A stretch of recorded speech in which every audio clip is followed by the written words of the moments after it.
growing up, my childhood was okay until it wasn't. At a young age, I was abused sexually by my caregivers, and same with some family relatives as well. And that left me very angry. That left me very bitter towards life, and also very mistrusting about the adults who were around me. And growing up as well, unfortunately, my father, he was also an alcoholic. He used to take his anger out on me, and I was beaten a lot, by him. And unfortunately, he also laid hands on my mom, and my mom, being the strong woman that she was, she decided to divorce him. But during that time, my father also turned me against my mother, raising me to disrespect her, cussing her out, just being a complete brat to her, and he poisoned me against her. So when the divorce came, and the lawyers came over to me and my older sister and asked us, who do you want to go with? I obviously chose the dad. That led me into a very dark place, I'm not going to lie. After the divorce happened, I had to grow up very quickly because I realized that my dad wasn't really taking care of me. He was more interested in keeping his own addiction alive. He would blow all his money on the booze, and I would come home and there wouldn't be any food in the fridge, and so that enabled me to really have to grow up, very quickly. And the way I would get groceries at the home, I would get those packets of like Cheetos, candy, sodas, and I would start to hustle them at school. And whenever I had enough, I would get groceries for me and my pops. But there were days where I wasn't able to, to get anything. So unfortunately, I also had to go some days, without eating. And a couple of weeks after my mom finally got all the things and the divorce was settled and she moved out, my father, he lost in his, in his remorse and his sorrow, he started to drink himself to death. And, I came home from school one day and I found him in the garage with a knife, and he was ready to take his life right then and there, At 8 years old, I had to fight with him, I had to struggle with him, to really get that knife away from his hand. And after, I don't know how long it was, but I was actually able to, pry that knife away from him. Wow. And I left him alone in the garage, he was just still drinking, and that really traumatized me. That carried, its weight on me. And so, it instilled this new spirit of suicide within me as well, because 2 weeks after that incident, I actually tried to commit suicide myself. There was an orange power cable that was in our garage that I used to hang myself. But thank God, we had some rats, because right where the cable anchored was where the rats chewed, and it was at the stake. Oh my God. I dropped, I hung for a couple of seconds, but then the cable snapped, and that was my first attempt. But I came out of that, God was watching over me even then. Growing up, from what I remembered, on my mom's side and even a little bit on my dad's side, they practiced brujeria, which is witchcraft, and that's all I really knew, And then they try to, I had some friends who tried to bring me to church, but their view on religion was through the lens of Catholicism, so it was always very punishing, fire and brimstone. So right. my train of thought, I thought if I were even to step foot in a church, I was just start burning. Right. But so I never, turned myself to God, but I kept with the occult practices, and that's how I had my religious, background. Growing up, I also met a young woman who I related to a lot in middle school. We both came from broken homes, broken families. Her mom was not met for being abused and tortured, neglected, abusive, physically, verbally, you name it. So we bonded very close together. And since we shared a lot of the values, and since we shared a lot of the same goals, we just didn't want to be at home anymore. And so we made a suicide pact. We took all the medications that we could find within, our medical cabinets at home. We went to the park and we took everything. We downed half a bottle, and we just wanted to die right there within each other's arms. But God was also over us, each one of us right then and there, because it didn't happen. We purged everything out. We were super sick, but when we were finally good enough, we were able to waddle our way back home. And things didn't end up working out with her, and so we separated. And from I was still looking for structure. I was still looking for something to build myself up, and so I decided to join the military. As every good American should. And so from the age of 14 to 18, I was in the early enlistment program in the United States Marine Corps. The plan was to do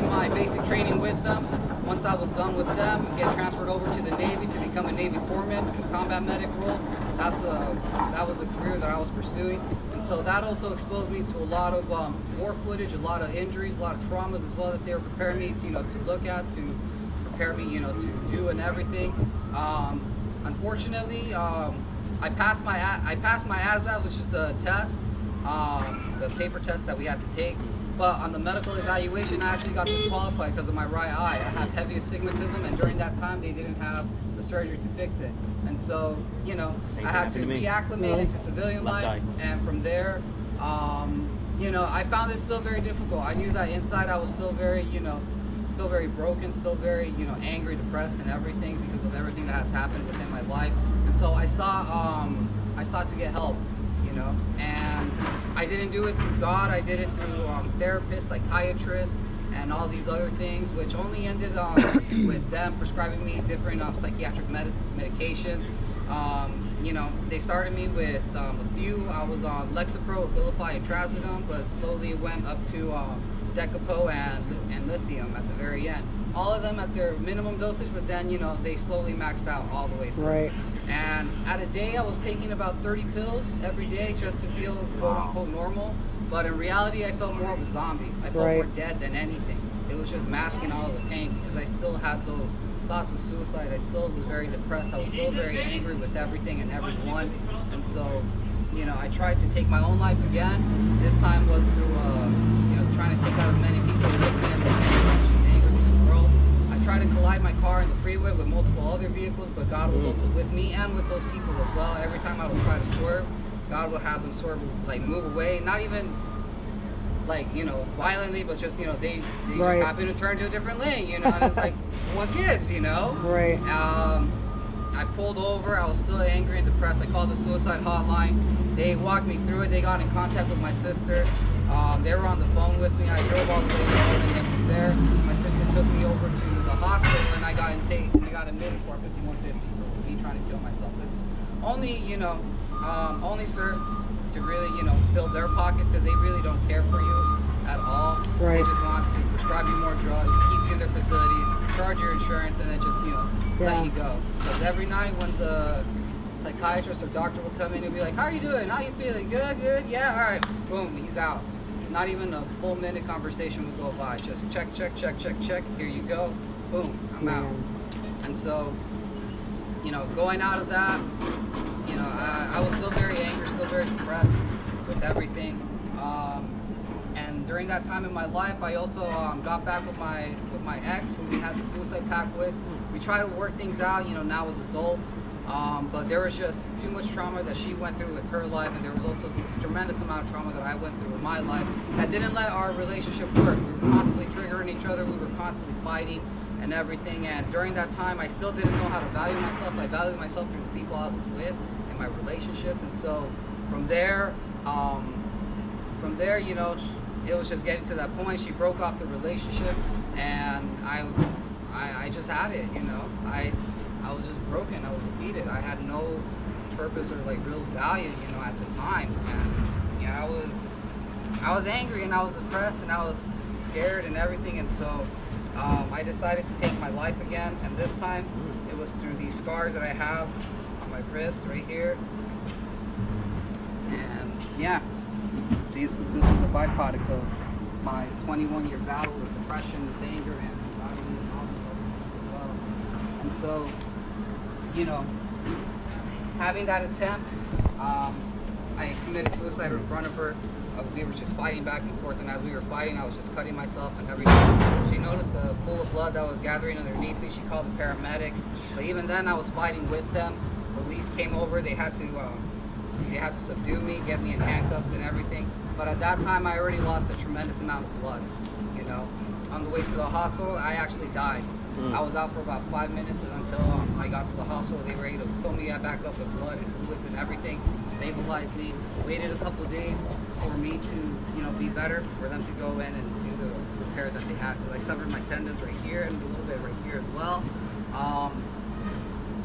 And God was with me right then and there, without me knowing Him or anything. And so this happened in 2019, so 2020. My mentor, who I love and adore, he told me, Berlin, we really love you, man, but, you gotta get your life together. There's this place over here called the Dream Center. I don't know if you've heard about it. but come and check it out. And so, I looked it up, I submitted my application, and I got in a meeting. But since during that time I was still taking my psychiatric medication, they didn't take me in because they're not medically licensed or anything like that. I use that as an excuse, to not come over here. So from 21 and from 22, I started my business. I tried to get my life back together. I was making money. I was helping my folks with rent and everything. Running my business, just doing what society deems normal. And healthy. But I was still very broken, still very angry and depressed and everything. And so from there, on December 12th, I had this huge fight with my mom, and my mom just came to me in tears. She was like, Berlin, I want to keep working with you, and I want to keep helping you with your business and, help you get your life together, but you need to change. You need to change, and, because you're just still angry. You're smoking, weed, and you're doing all these other things, and we know when you're intoxicated, you think that it's helping, but it's not. And I snapped at her, and I told her, well, how do you want me to help? How do you want me to get help if I'm constantly looking for prospects? I'm constantly looking for business partners. I'm going, to go pick up product, going to pick up materials. I'm keeping myself so busy. I don't have time. God heard that. From December 12th all the way to Christmas Day, He removed all of my excuses. And on Christmas Day, on Christmas dinner, after we ate and everything, I was still feeling very angry and depressed. So I just went upstairs to isolate, and I was sitting there, and I heard the voice of God, be like, Berlin, do you want to get better? Are you ready to get better? I didn't know, what it was, but I knew that I didn't want to carry this anymore. I knew I didn't want to carry the depression that weighs on me like an anchor, crushing, my soul and everything inside. I didn't want to carry my anger, lashing out on people who really don't deserve it, people who love me, who care for me and everything. I was done with it, and so I said yes. I resubmitted my application here to the Dream Center, and they accepted me in on January 17th. It was like a 3-week period that I had to wait, but I had to call Zach, the intake director, on a very specific time frame, to let him know that I was still interested. And I was doing that. January 17th is actually the day where all this happened, and so my 2-year anniversary. No, we're in 2023. Yes, 23. 3-year anniversary of of me, fighting all of this. I looked at myself, I'm like, man, look at me. Like, without wanting to, God still gave me, full function of my hand. Right. He's given me, a mind to do business. He's given me a loving family to support me. And now He's giving me the time to heal. Even though, at the time, it wasn't the way that I wanted to get healed. I came in January 25th here, and, since then, the 4 months, 5 months now, that I've been here, I've been seeing how God has been working, in me, how He's been helping me remove these roots of deep pain, deep depression, and everything. And even though there are days that I wake up, with those feelings of depression and everything, it's just a reminder of everything that I did in my past, the people that I've hurt. I know that that's simply the devil just trying to, keep me down. I know that's, his minions also at work trying to derail me from the path of God. We had a sermon not that long ago that says, the devil loves in the past because he has no future. And he wants to keep everybody else in that path as well, to have the same fate as him. But our God is, good. Our God is love. Our God is creation. He has forgiven me for my sins. In Jeremiah 29:11, for I know the plans I have for you, declares the Lord, plans to prosper you, not to harm you, plans to give you a hope in the future. 2 Corinthians 5:17, therefore if anyone is in Christ, the new creation has come, the old is gone, the new is here. And I just lean on those scriptures. I lean on those scriptures that give me hope, that give me inspiration to really, keep myself moving forward. I have loving brothers over here who support me, who love me, who give me, that they're olive branch as well to keep me up, to keep me going, and amazing groups like yourselves to come over here, because as I'm, sharing my testimony, I'm also letting that part of my pain go. Come on, man. Come on. And that also gives, people hope and power to struggle with the same thing. So I want to thank you all for sitting here, listening to my testimony and everything. And, it's been an amazing place. This place is just so, it transforms your life. And I've surrendered every aspect of my life over to God, and I'm just here humbly waiting, hearing His voice, willing to do, His will and no longer mine, because His will give me all the abundance that I need in my life. Come on. So, all the glory to our loving God. Yeah, great job, Berlin. Good job. Thank you for sharing your story. That was awesome. Thank you for sharing. Yeah, that. you're awesome. Tell us about your medallion. Oh, this is my 4-month sobriety chip. Good job. Berlin just started following Christ when he got in the program. Yeah, so you've only been here since January. Yeah. Right. Wow. How do you feel? You feel like you got it? I've walked with Jesus for a long time. Yeah.